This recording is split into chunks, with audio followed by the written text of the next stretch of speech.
All right, so we finished here with the spin stabilization. We talked about gyroscopes yesterday. And now let's talk about some people. Hermann Oberth. Does look like that guy from Up. Maybe he was this guy went up in rockets. Or he didn't go up himself, but he made things that go up. Hermann Oberth, he was known as the father of rocketry. So this is in the 20s, the 1920s. That's when this whole idea of rocketry really started brewing in everybody's mind. Goddard came after this guy. I wanted to go back. Modern rocketry. It depends on what country you're from.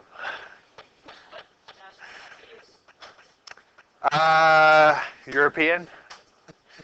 I want to say he was Romanian, actually, but I'm not positive. Don't quote me on that. I believe he was Romanian, but he was the first guy to kind of theorize all these things that were to happen.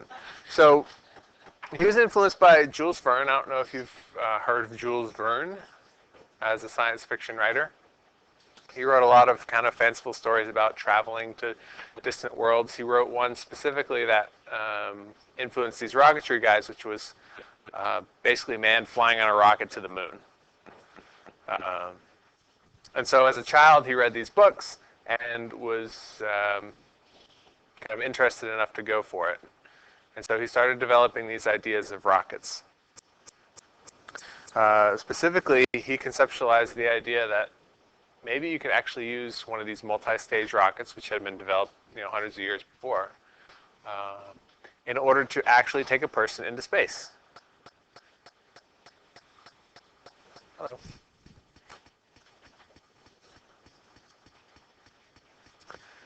So that's Hermann Oberth, and this is the 1920s. So again, this is when it's really going to start. The 1920s is when everything's going to kind of kick into gear. And that might have been a little bit to do with the end of World War I. That had happened prior to this by just a little bit. Flight is really kind of going at this point as well. People are actually building airplanes that can maneuver. And probably now with rocketry and airplanes together, people are starting to get the idea that maybe we can go high enough, we can get into space, and we can go to these places that we see in our sky. Robert Goddard, he was the father of what we call modern rocketry. He did a lot of development that we talked about yesterday, but we'll review him again. He was an American guy. I believe yesterday I mentioned that he had a space flight center named after him. It's in not in Alabama. Sorry. It is in Maryland, the Goddard Flight Center. So that's in Maryland. There's one in Alabama too, but it's not the Goddard Flight Center. Yeah, it's some different name that I should know, but I don't. All right, so he developed the following things: the liquid fuel rocket. What else? What else? We talked about this yesterday. What else did he develop? The gyroscope, and that was used for flight control. And we didn't get out the gyroscope yesterday, but we can do it today and pass this thing around. Just don't drop it. So you can know what the gyroscope feels like when it's actually spinning. It's pretty neat. Other things that he developed, he put a payload compartment onto his rockets so you could actually carry things and not just fuel in the rocket itself, other than a bomb, but people put bombs in there too, as we'll find out. And parachute recovery, and that may have just been a financial decision for him. Instead of sending these rockets up and then crashing them and thus destroying everything inside of it, maybe he can safely land it to the ground and then reuse some of his stuff. He had to build all this stuff himself, so every time he crashed a rocket or the thing exploded, he had to build it again from scratch. And of course, funding at this time, this wasn't like you could just go ask the government for money. It was a complicated decision for governments to fund this stuff. But they did eventually, and he got sponsorship, not sponsorship, but I don't know what you call them. Stipends, funding, from all kinds of places after he started to prove himself. So he was a well-funded guy in the end.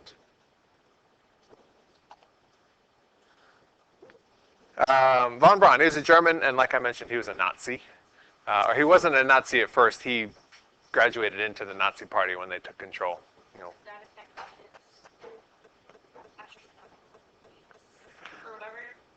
It certainly got him some funding. The Nazis kind of would have courted this guy because he could build rockets, and the Nazis wanted rockets so that they could kill everybody else. Yeah. So once he got in with the Nazis, I'm sure he had basically unlimited funding from the regime there. But he read Oberth's stuff and was like, wow, this is great. I can actually do this because I'm a smart guy and pretty ambitious. So he started building these things and producing more massive rockets. Like I mentioned, he joined the Nazi Party in the 30s, like basically 90% of all the rest of the Germans at that point, and he developed the V2 rocket. And you may have heard of the V2 rocket. This thing was just painfully deadly. Who'd they destroy with the V2 rockets? Who did Germany attack?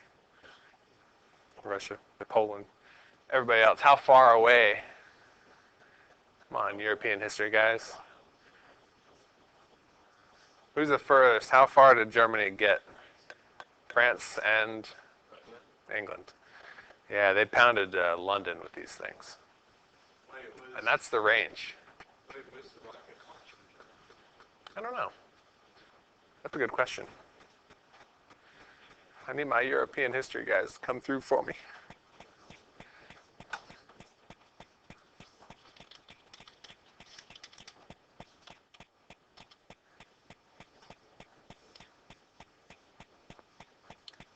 V2 rocket is the first long-range guided ballistic missile.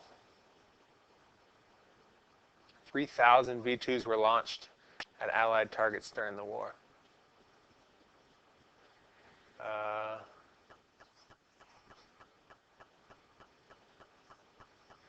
So what they did, operational range, 200 miles. That's a serious rocket. Accurate within 200 miles, too. It wasn't just they could throw it 200 miles. They could hit something 200 miles away. So pretty impressive. So what they used to do is they put bombs on the end of these things, loft them into cities that were far away.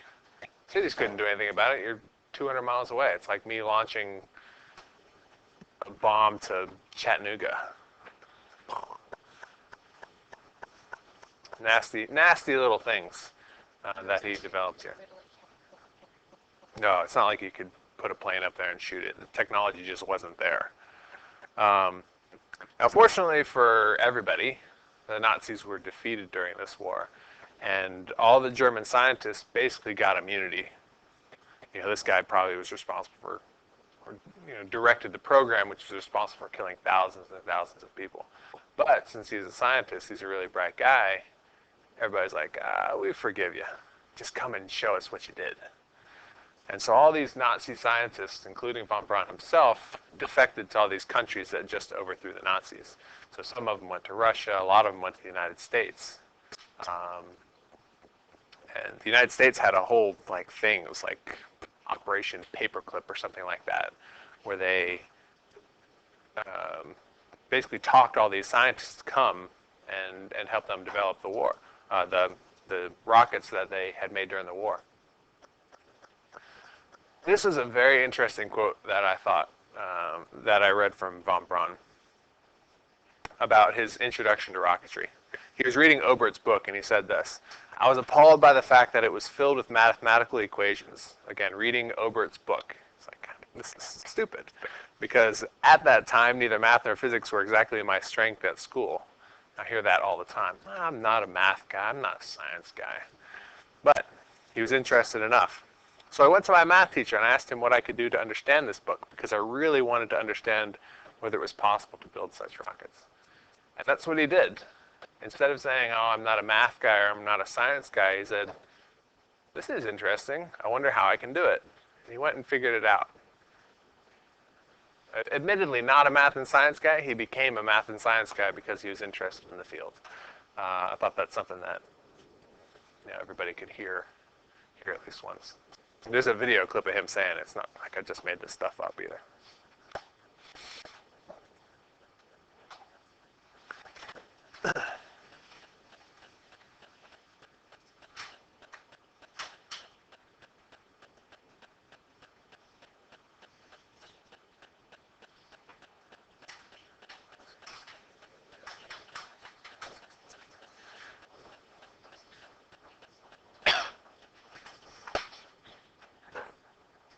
All right, go ahead and get your answers in.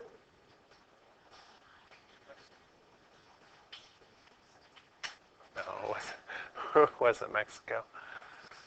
No, it's England. Yeah, we just mentioned that. Kind of cheated because these guys aren't really allies either.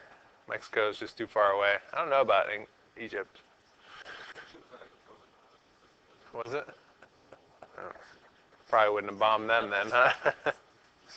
I don't know. They were pretty much insane. So like we mentioned, after the war, all the V2s, so Germany made thousands of these things. They didn't get a chance to shoot them all. So we got those. So between the Soviets and the Americans who came in from either side, we took all the rest of their rockets, and we took all their scientists. And started to develop these things even more. And as soon as the war was over, basically the Soviet Union at the time, now it's Russia, of course, but them and the United States immediately realized, well, we can make a rocket that goes 200 miles from Germany. I can make a rocket that goes all the way across the globe and defeats my enemies from everywhere. So whoever got there first would then become the world power. If we developed a bomb that I could, bomb the Soviets from my home country and they couldn't throw one back, I'm in control.